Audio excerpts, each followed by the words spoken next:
What are you using your God-given energy to do?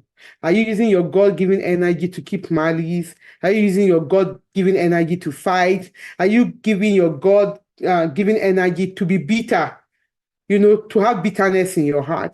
Are you giving your God-given energy to just, some people, I was looking at it today that 24 hours make a day, 7 hours make a week, right? We have 168 hours in a week. And sitting in church is a maximum of 3 hours a week on a Sunday. And some people are so busy, they don't have 3 hours for Jesus. If you don't have 3 hours for Jesus in a week of 168 hours, you don't have 3 hours out of 168 hours to sit with the King himself. How can you know his agenda for your life? There's no way. There is no way.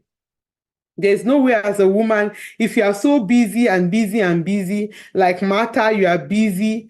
And sometimes you are even so busy with activities and you don't get to hear from God. If you don't get to hear from God, how can you know God's plan for your life? How can you know God's agenda for your life?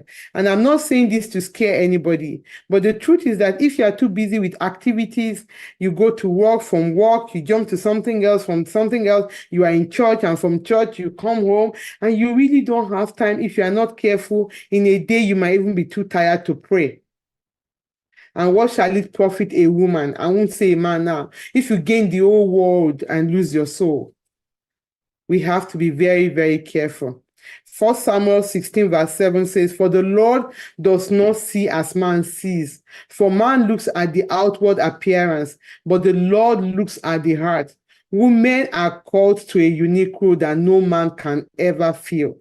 That's one thing I want you to also take home. Women, we are called to a unique role. And this role is not just to have children. Just thinking about it now, among those women that supported Jesus with their money while Jesus was alive, while he was in ministry, was there any man that was mentioned that was supporting? And I don't want the men to break bottles on me now. I don't want them to go wild on me.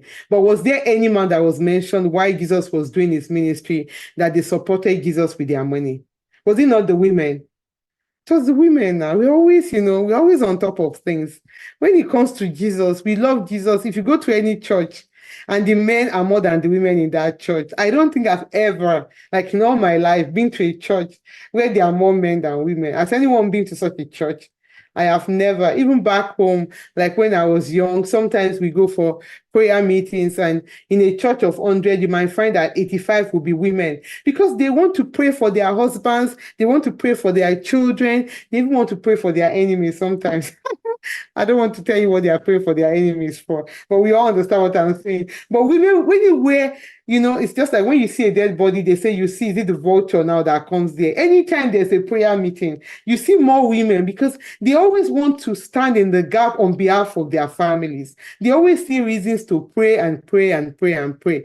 Praise the Lord. God looks at the inward appearance. So women, we are called to a unique role that no man can fill.